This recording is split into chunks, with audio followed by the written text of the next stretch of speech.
Let's go. He's very, very excited. What's the BP? Are you good, my friend? Maybe. I don't think he's good. I'm on the movie, been the foundation. It's time to move. It's time to move. It's time to move. It's time to move. It's time to move. Yeah, it's time to move. It's time to move. It's time to move. It's time to move. It's time to move. Hey, it's time to move. It's time to move. Hello, beautiful people. I'm D. I'm R. And together we are DJR Union. And today what we're going to be doing is going over Demon Slayer Volume 2 cards. Yeah, not Volume 1, not Volume 3, because it's not even out yet. Volume 2.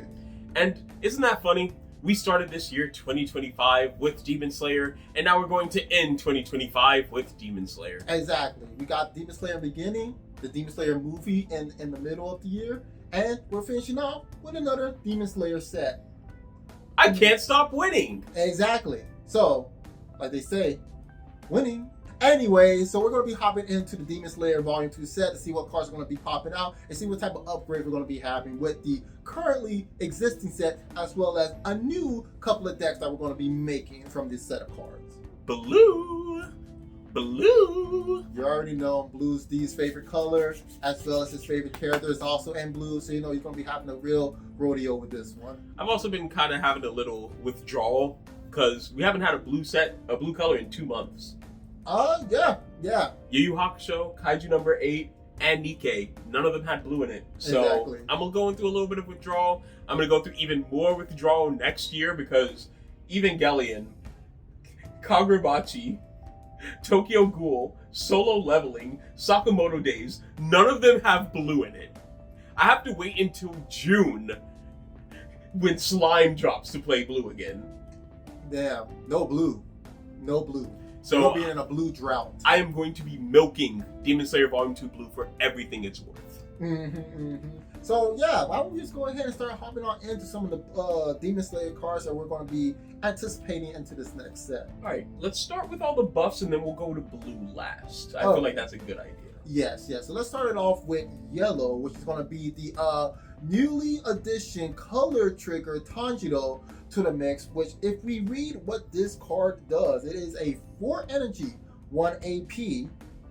During your turn, if on the front line, Nezuko cards on your field cannot be chosen by your opponent's characters or triggers abilities. That is a pretty powerful ability because now your Nezuko's are going to be protected from literally anything that can be thrown at them. Exactly. So in this case, like I say, you can raid up your Nezuko's perfectly fine. You don't have to worry about them, and you get your 1-2 Swaparoo combo out with your Tanjiro and your Nezuko as you play this card out to the field to ensure yourself, hey, I don't have to worry about my Nezuko's dying because they're going to be protected. You can swing all your Tanjiros first, then swing your Nezuko in for that when attacking switch, and she'll be safe from any special triggers that may pop up, or color triggers. Exactly. So it's a pretty good, pretty win-win for that. And in addition to that, when played, you may switch one active Nezuko card on your front like the rest of them. You do switch this character to active. So pretty much, it's a really great ability because with this card, you're able to play this Tanjiro. You can rest a Nezuko on your front line and then raid on top of that Nezuko. Therefore, you're now getting an active character.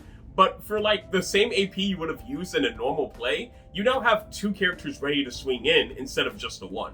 But yeah, that's only one of the cards that we have to anticipate for this set. Let's move on to another interesting card, which since it does bring up a pretty good point of discussion. Yes, I do believe that this card is great because we do need to talk about that best of 3 conversation that was happening a couple months ago when Kenshin was dominating the meta. Tamayo is an example of a perfect sideboard card, which of course sideboard cards are only useful if you're running best of 3 formats. Therefore, let's go ahead and talk about this Tamayo. She is a 3/1 card, and on your main phase, you can switch her to resting. Your opponent places 1 card from their sideline into their removal area. However, if they have 10 or more cards in their sideline, you can do 2 cards instead. And the reason why this is such a great sideboard opportunity is because you're typically going to want to only use this ability when you're going up against decks that heavily focus on using the sideline, such as Purple Bleach, Muzan, or even Saitama. Heck, even Father when it comes to Full Metal Alchemist, which is a new addition over the course of this year. And with 2 energy generation, she has a lot of value. It's just her ability is way too specific that it requires her to be a sideboard card. Exactly. And like I said, this is heavily you get a heavy advantage against, like, say, Saitama or Fodder, for example, where you need to hit a certain threshold of cards into your sideline to start getting the additional effects of other cards. So being able to further slow down your opponent and give them and buy you an extra 2 to 3 turns until they can get their game plan off, it's going to be incredibly huge, especially because of the fact that this card can stay on your back line and continue to utilize its effect every single turn to remove 1 card, if not 2 cards. So this is just a good way to destroy your opponent's sideline and to pretty much, like I said, just set them back as long as possible, so that way you can get the advantage quicker than your opponent to be able to swing out that win. So yeah, I'm pretty sure this card is going to be hinting at the notion that we are maybe being introduced to best of 3s, hopefully within the coming year. Let's go ahead and talk about another deck that's getting a good amount of buffs, and that's going to be the Hashiras. I feel like the Hashiras needed the most help. And one of the cards I really want to talk about is, of course, the SR Shinobu. This SR Shinobu does have some pretty good tricks up her sleeves to definitely take this deck over to the next level. And sitting at 3-1 with 2 energy generation, I think she's a really good card. Exactly. So let's go ahead and dive on into this. So first off, she has Step. That's already beautiful. It's already beautiful enough, so you always get that a bit of aggression or get that little bit of help on the back line if you need it. And when this character attacks and loses a battle, you get dropped to 1 card. That alone is insanely good. Yeah, it's just good. It's just good. Because like I said, if you're going to swing, it's like, hey, I need card advantage. All right, bet. I'm going to move Shinobu to the front line. I'm just going to swing with her. You're going to block it? All right, bet. I'm going to get this card draw off of it. Yep. So that way on my next turn, I get another card draw. So I just net 2 card draws because I was swinging with Shinobu right here. And in addition to that, when sideline, if this character has been sidelined due to its BP becoming 0 or less by an ability, you get to draw a card as well. That's pretty good. It is kind of situational because, of course, we never know what type of deck your opponent's going to be running. And a lot of popular decks do tend to run just flat-out killing abilities. Yes. However, just like how I snapped, we might be dealing with Roy Mustang, who likes the lower BP. And if you are, then hey, this one sideline ability is going to come in handy a lot. Especially when you have other cards that we're not going to go over, but you will be seeing them underneath a lot of these cards, like the Muichiro that will be able to give these characters impact, or even the Mitsuri that's allowing these characters to come out active sometimes.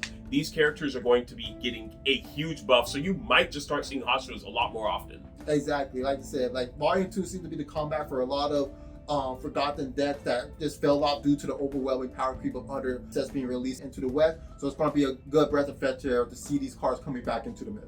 So yeah, with that being the case with yellow, let's go ahead and transition over to purple. Oh, that's your color. It is my favorite color. And I'm curious to see just what type of buffs purple Demon Slayer is going to be getting, because I ain't going to lie, with the way the meta is shaping us right now, a lot of cards, especially sideline-based decks, are falling off pretty hard. So I'm curious to see just how they're going to end up boosting the power of these decks to help them keep up with the current meta. I mean, look at Tamayo. She's already shutting you guys down.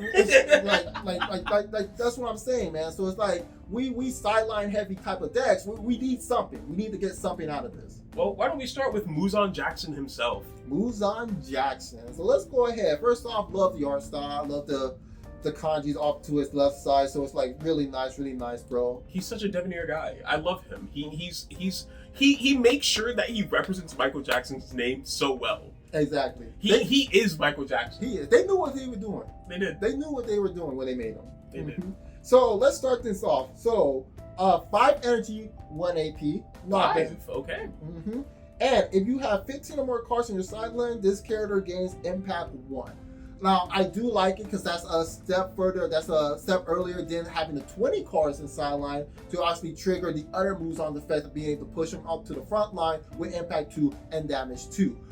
It's like I said, still a threshold of cards you need in your sideline. So again, I'm curious how this is going to stand against other cards that negate sideline abilities as a whole, but we'll see how that works. I will say that I do like that this card can be played onto your front line though, like before it even hits that certain cards and sideline mark. That way you're able to start applying some sort of pressure with Muzan even before you reach those number of cards on your sideline. When played, you may sideline any number of characters on your field. If you do, draw a number of cards equal to the number of characters sidelined like this ability.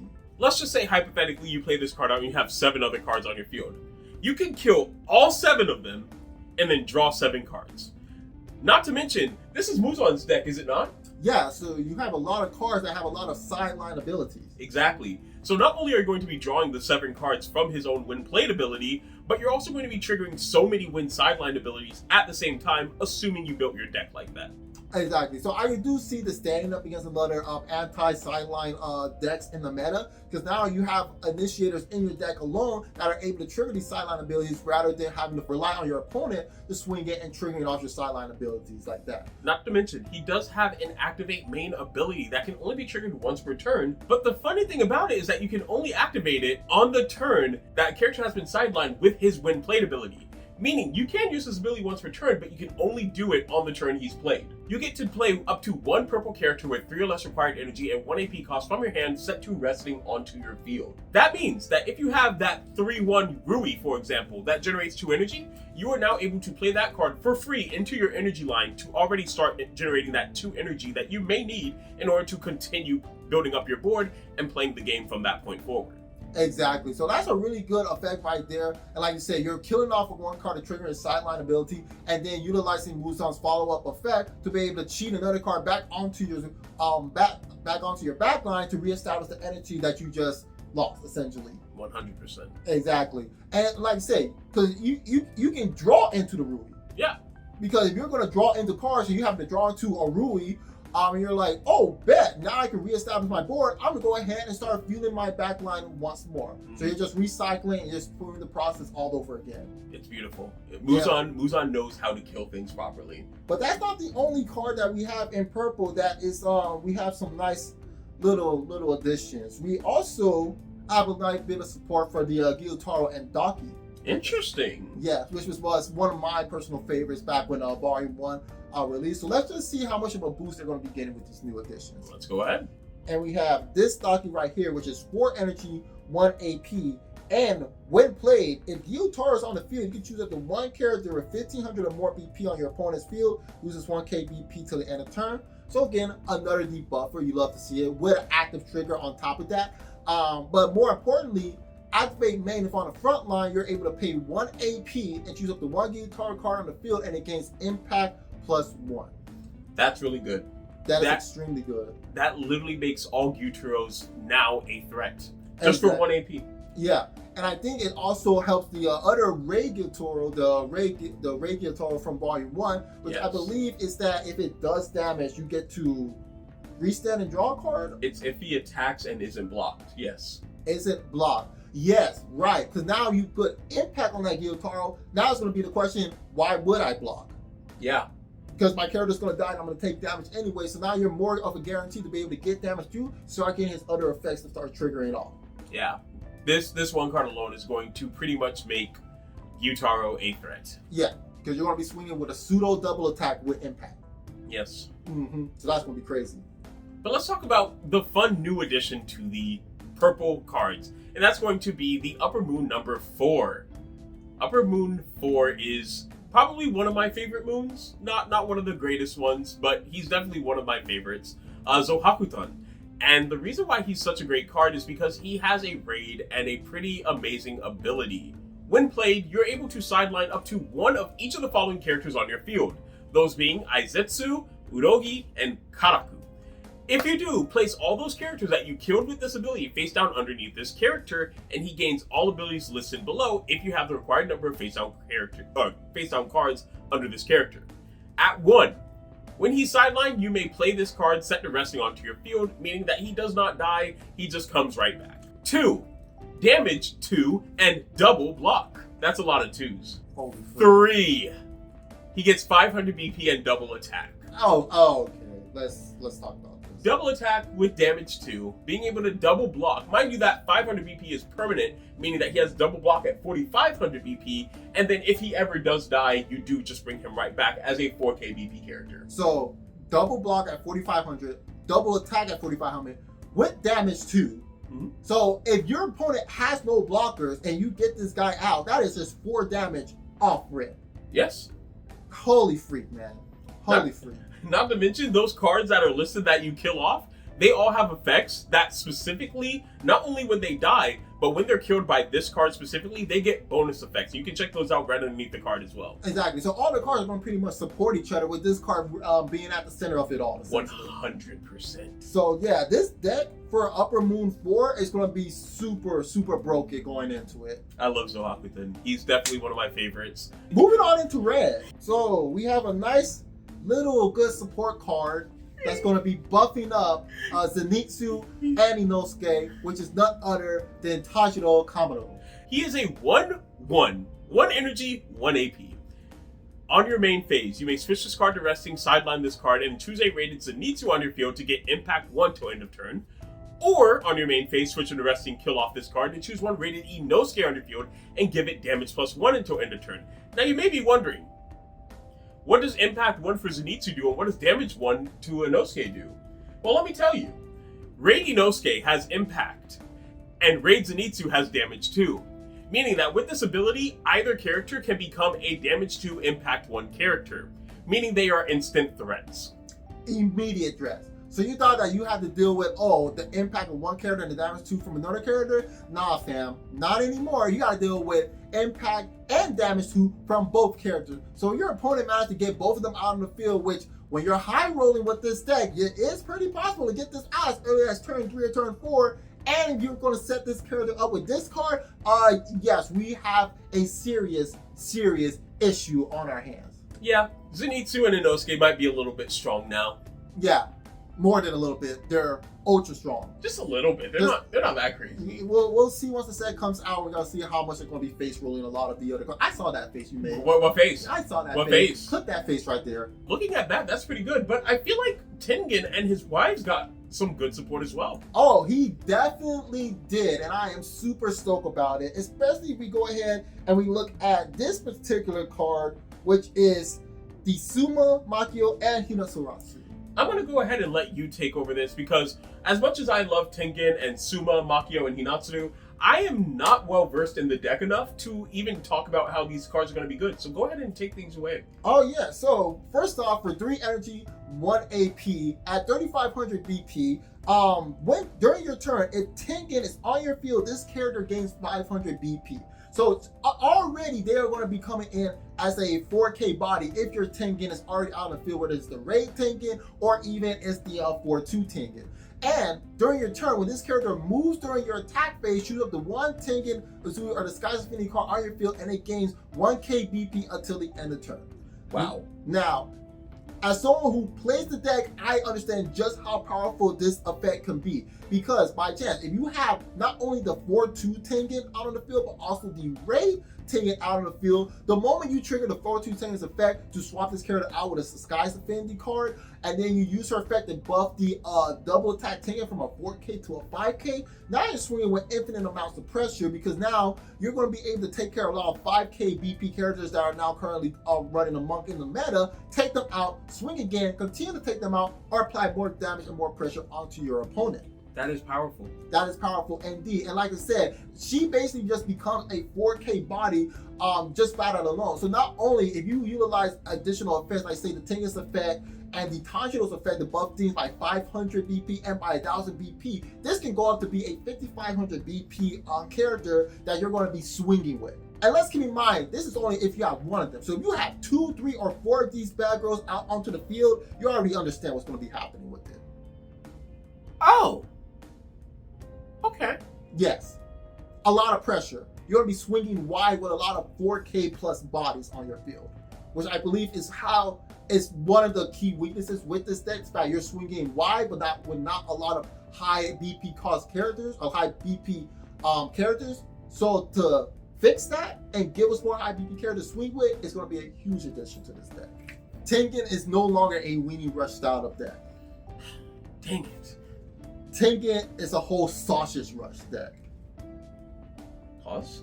In addition to the supports that Red is going to be getting, we also going to see that Red is going to be getting an entirely new deck as well. It's time! Set your heart ablaze! And if that doesn't give away what the new deck is going to be, then I'm sorry, you need to go and watch this anime. So let's go ahead and dive into this Kyojiro Rengoku. He is my boy. Can I have the pleasures of this? Go right ahead. Thank you. So, for 6 energy, 1 action, sitting at 4,500 BP, plus, mind you, during your turn, if you have played a card from your hand into your sideline with an ability on one of your event or Kyojuro Rengoku cards this turn, he gains 500 BP and impact. There are a lot of Rengoku cards that focus on the discarding 1 card from hand, and because of that, you're going to be able to activate this ability very frequently. However, his when played also discards cards, which will also trigger this ability. So when played, place any number of cards from your hand into the sideline. Then choose up to 1 character with 3k or less BP on your opponent's front line and kill it. 3k or less. Yeah, it's not bad. It's a not pretty bad. decent range. However, for each card that you place into your sideline, you get to increase the BP range by 500. Oh, okay. That changes it drastically. Mhm.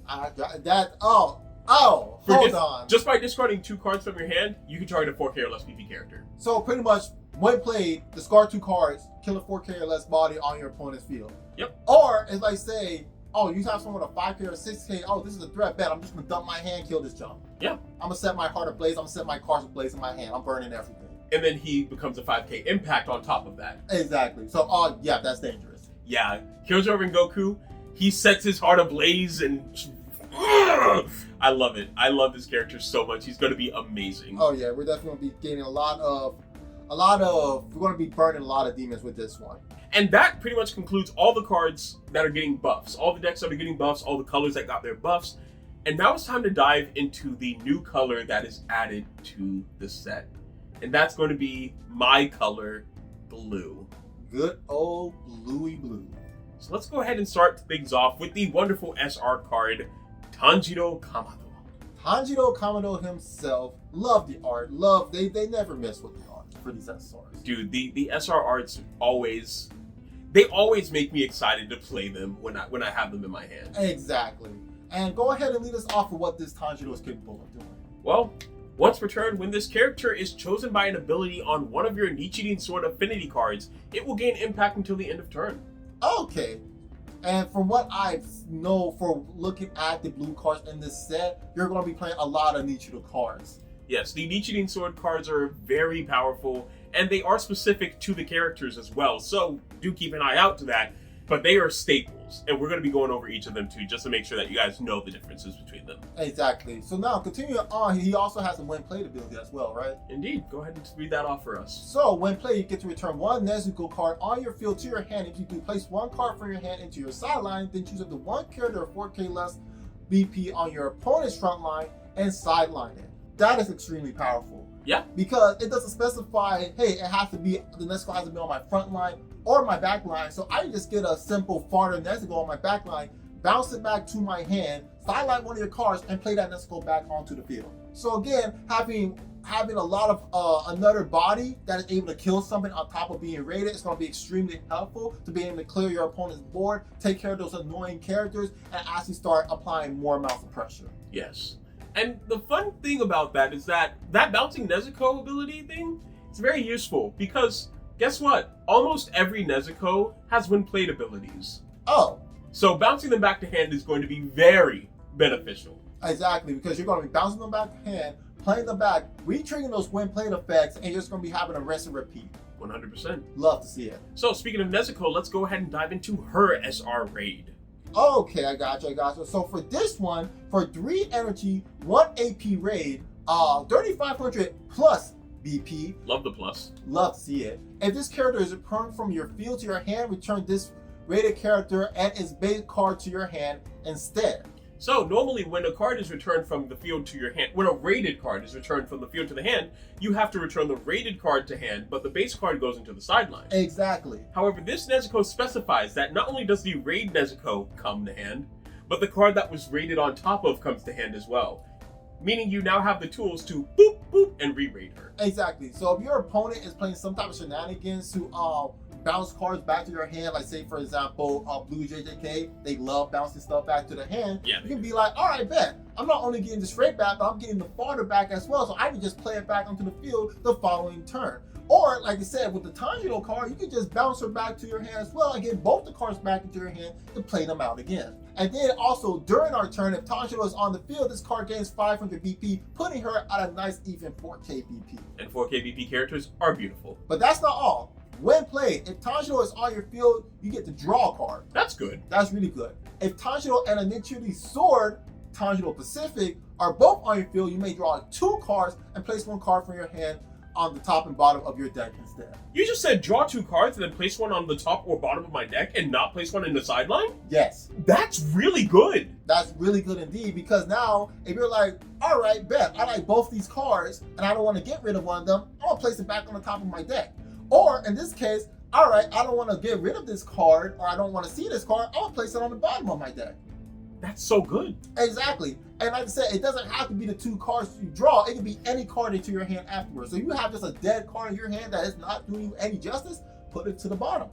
Not to mention, thanks to Tanjiro's ability of being able to bounce any Nezuko back to hand, you can use this effect more than the 4 times if you run 4 Nezukos. Exactly. So you're just rinsing, repeating, bouncing this card back to your hand, replaying them, digging into your deck, filtering to your deck, and finding the cards you need for that specific moment to be able to take care of your opponent. This deck looks fun. It looks very fun and very resource heavy. So let's go ahead and talk about the next SR card, which is of course going to be the Love Hashira herself, Mitsuri.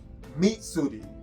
And Mitsuri here is a 5/1 raid here with Nullify Impact.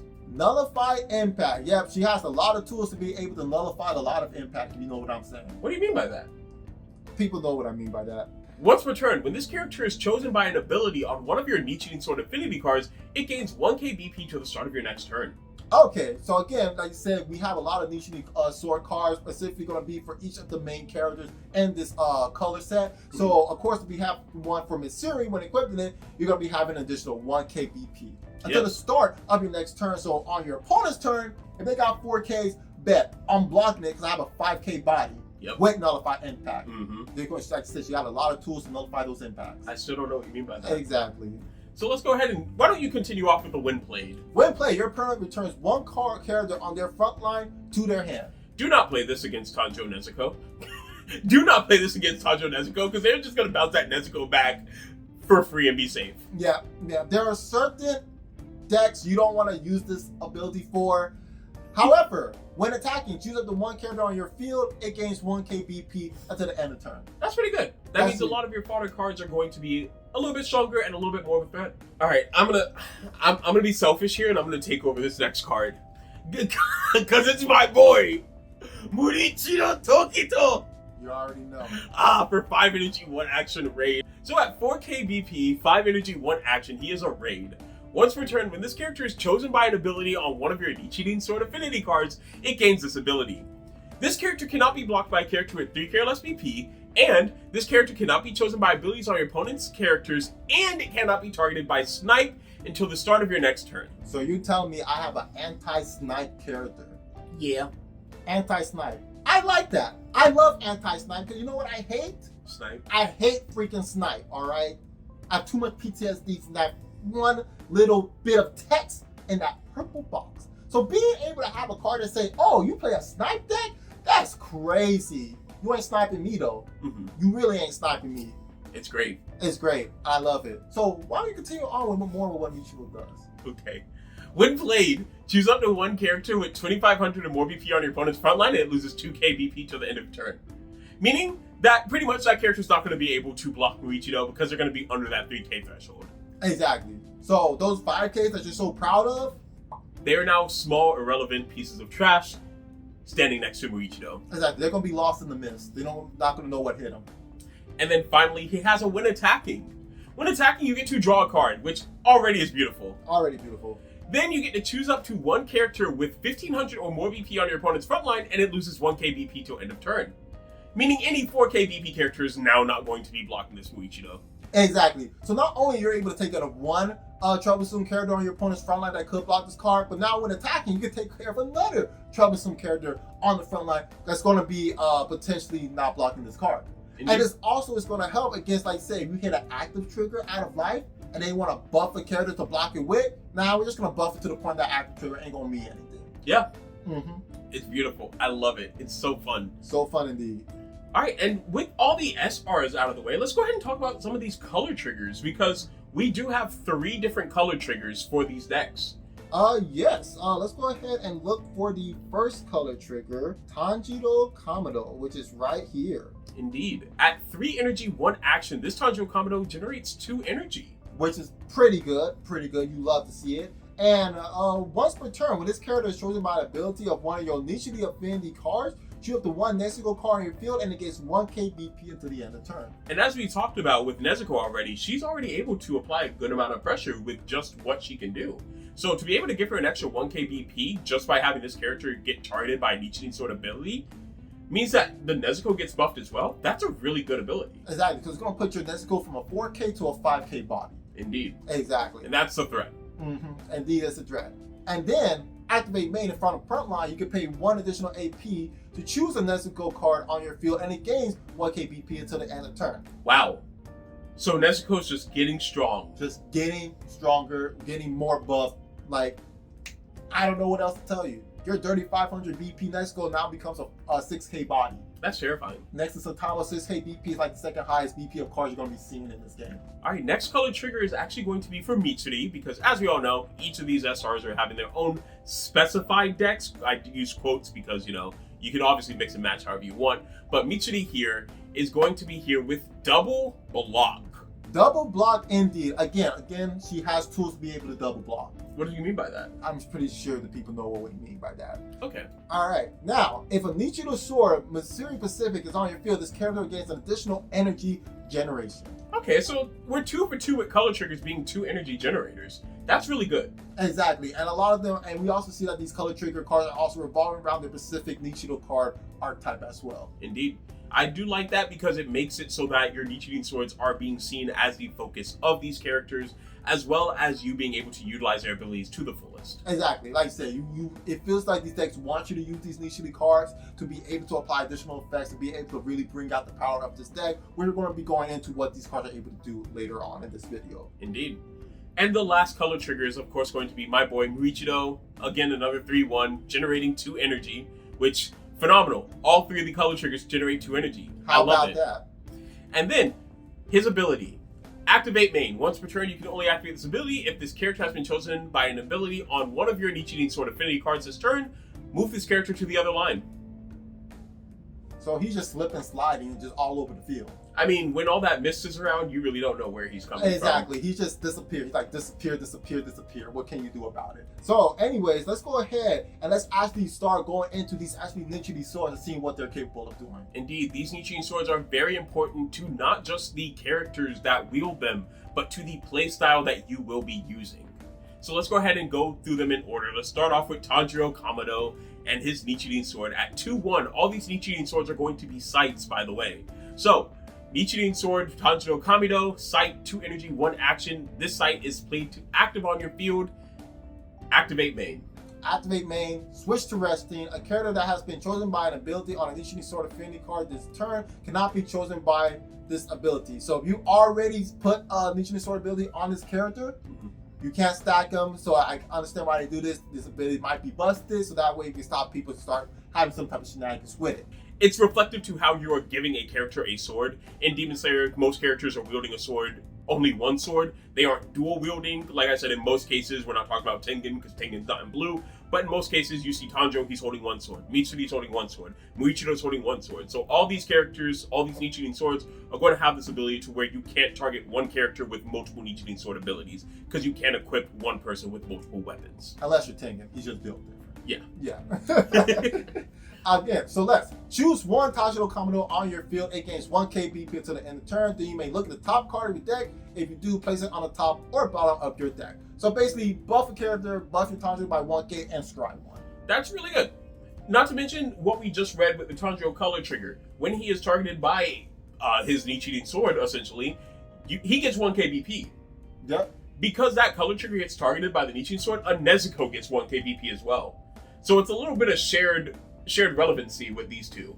Now moving on to the next Nichirin sword, we're going to be looking at Mitsuri's sword. Indeed, at 2-1, once again, very common theme, played to active, switch to resting, character that's been chosen by a Nichirin sword cannot be chosen by this ability. Choose one Mitsuri Kanroji on your field, and it gains 1k BP till the end of turn, which is pretty strong. We see her getting a lot of BP heavy increases, especially with her raid card, right? Exactly. However, you may place one card from your hand into the sideline to give her 2k BP instead. So, by pitching a card from my hand, I'm able to further buff up Mitsuri to make her not only, pretend like say the raid example, of 5k BP, but I can also put her up to a 6k BP. And in other instances, I can push her all the way up to an 8k BP. Honestly, that feels her quite well with all the monstrous strength that she has at her disposal. And then last but not least, my boy, of course, Muichiro, his Nichirin sword. 2-1, it's played to active, switch to resting, character that's been chosen by an ability on a Nichirin sword this turn cannot be chosen by this ability. Choose one Muichiro Tokito on your field, and it gains 1k BP, and this character cannot be blocked by a character with 2k or less BP until the end of turn. So all those fodder blockers that you're so proud of being like, I'm going to be able to protect myself, not anymore. You're not doing that. Yeah, Muichiro's going to be able to slip through, much similar to his fight against the Upper Moon 5. We all know how that went down. Upper Moon 5 was not able to land a single hit on him after his mark awakened. Exactly. He was literally built there. He was mist itself at that point. Dude, he was just toying with his food. Moving forward, let's talk about the kill cards, because each deck has their own kill card. Own kill card indeed. So looking at starting off with Tanjiro, we have Dancing Flash, which on its own for 3 energy, 1 AP, it's kind of your basic kill card. Kill anything 3k or less, 4k or less, and have your Nichirin sword onto the field is 5k or less instead. Which is good. I do think it's a pretty standard kill card. However, I do like the fact that it's 3 energy, 1 action instead of the typical 4 energy, 1 action. Yes, which I mean, it justifies the fact that you need the Nichirin sword to be able to hit that 5k Drexel. Because if this was like a 4 energy, 1 AP style type of card with that additional add-on effect, I would say this kill card is pretty trash. Next one is going to be Muichiro, Mist-breathing 5th form, Sea of Clouds and Haze. At 4 energy, 2 AP. 2 AP kill card? Is it worth it? We're going to see. So if Muichiro is on your field, reduce this card's AP by 1. So it's just a 4-1. It's a 4-1. So we're good. Choose one character with 5k or less PP on your opponent's front line and place it on the bottom of their deck. It doesn't kill it. It places it on the bottom of your deck. It's beautiful. It's beautiful indeed, because let's be honest, placing cards at the bottom of the deck versus sideline is a whole lot better of a kill card in my opinion. It's also funnier because I like watching my opponent's light fade from their eyes when I place their best card at the bottom of the deck. They ain't seen that card anymore from the rest of this duel. It's so fun. So fun indeed. We have Mitsuri's kill card. Mitsuri? Yes. Well, let's go ahead and read about this. Oh, I see yellow text in hers. I do see yellow text, and I do like specific types of yellow text. Well, let's see what type of yellow text this says. I hope it says snipe so you get angry. I hope it doesn't say snipe, because I really don't feel like getting angry. So, 4-1 Mitsuri, love-breathing first form, shivers of first love. Choose up to one character with 5k or less BP on your opponent's frontline and bounce it back to their hand. Oop.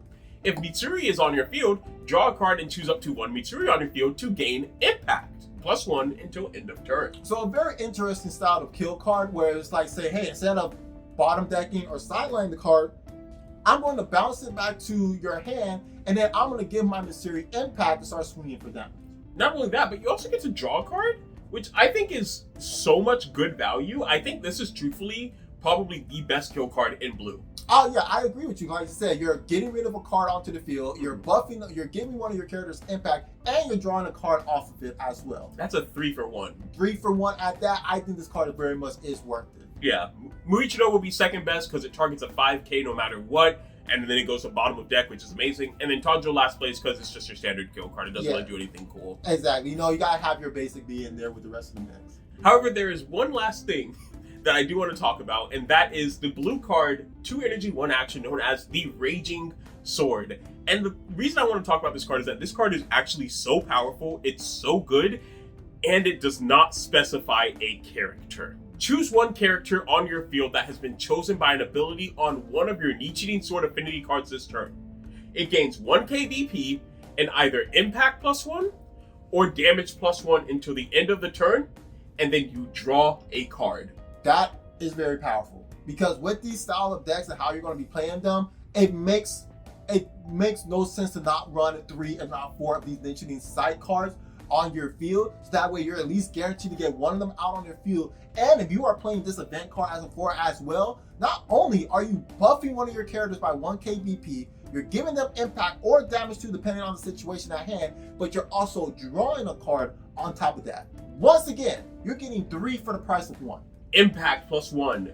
Hey, guess what? All my characters that don't have impact innately, like Muichiro, for example, now have impact. So now even if you can block him, I have impact. You're not going to want to block him. Exactly. Mitsuri, she's able to get impact. Give her damage +1. She's now a damage to impact character. Pick your poison.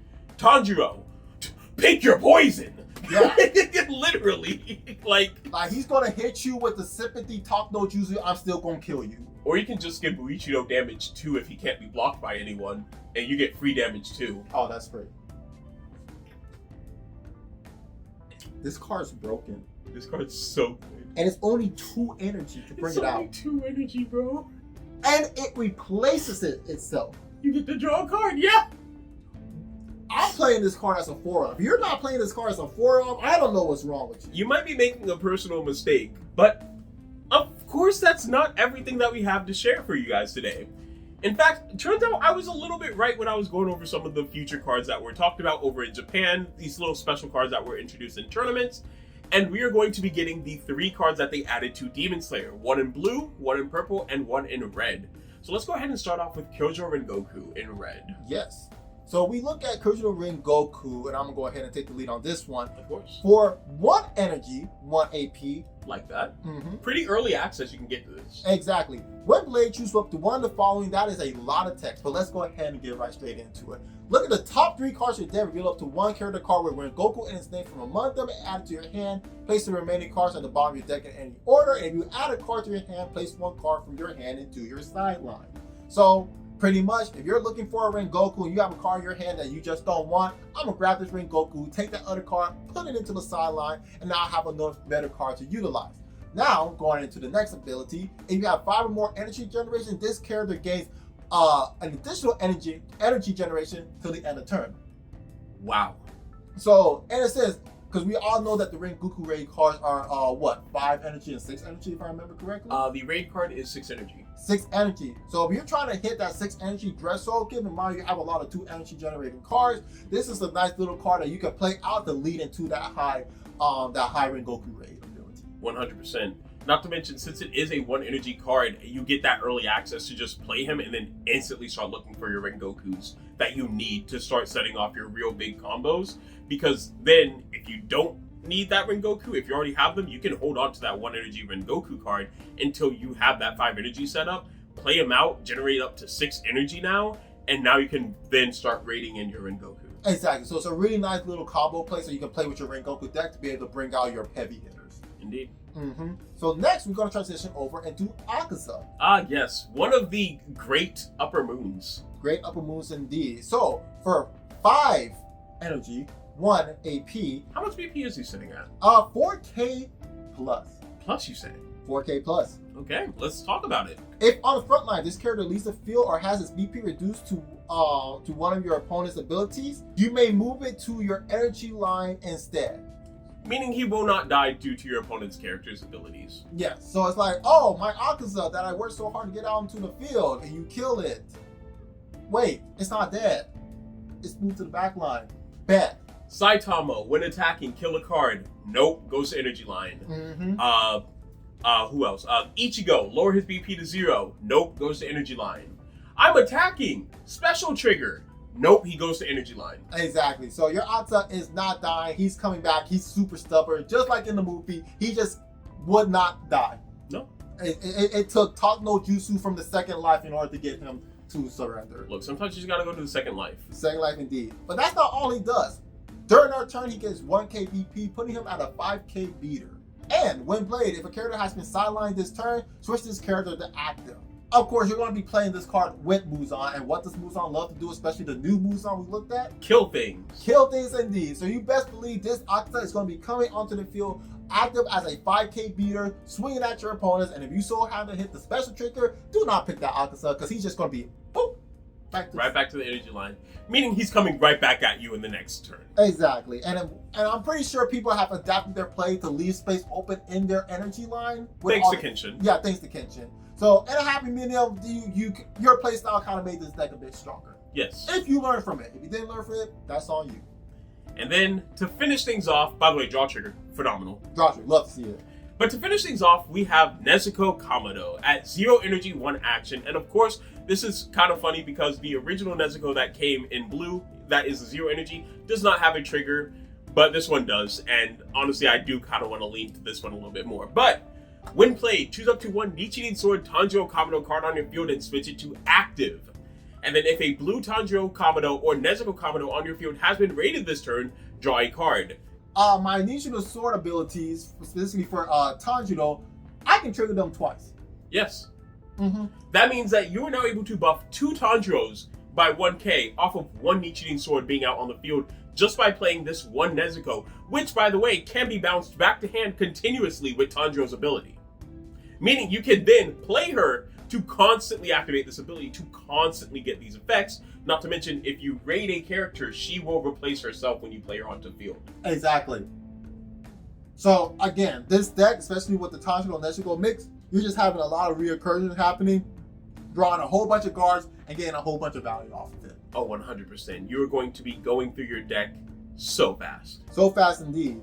And I think that is going to wrap up all of the main Demon Slayer cards that we're going to be introduced to up here in Volume 2. Oh, 100%. That is indeed the end. And I am so excited for Demon Slayer Volume 2. I've been excited for it since Volume 1 dropped, honestly. Exactly. Like I said, we're getting a lot of good tools, a lot of unique tools that hopefully going to be able to help us buff up our already pre-existing Demon Slayer decks, as well as getting some new Demon Slayer decks to hopefully be able to keep up with the shenanigans that are currently dominating the meta sort of as we speak. One of my favorite decks, honestly, that I'm seeing, Muichiro. gotta be Muichiro. That's my boy since day one. But if we're talking about buffs, I think the deck that probably has one of my favorite buffs is gonna be the Zenitsu Inosuke. Yeah, because with those Tanjiro cards, it's going to be insane. Because you're already, like I said, the deck is a high roll deck, and you are rolling high where you got your Zenitsu and your Inosuke out onto the field, and you have that Tanjiro added on top of that. That deck's just going to go crazy. Yeah. You're going to be getting a lot of insane amount of pressure off before your opponent even know what hit them, and you're just going to be stealing games left and right. Yeah. Mm-hmm. It's great. It's great indeed. I'm pretty sure people can already guess my favorite things are. I like Tengen. I love Tengen to death. So even if it's 1 card or 2 cards, just to be able to go from a Weenie Rush to a Sausage Rush style type of deck, pause. Thank you. We're going to be having some good times indeed. Indeed. Mm-hmm. So, with that being the case, I've been D. and I've been R. And we've been DJR Union.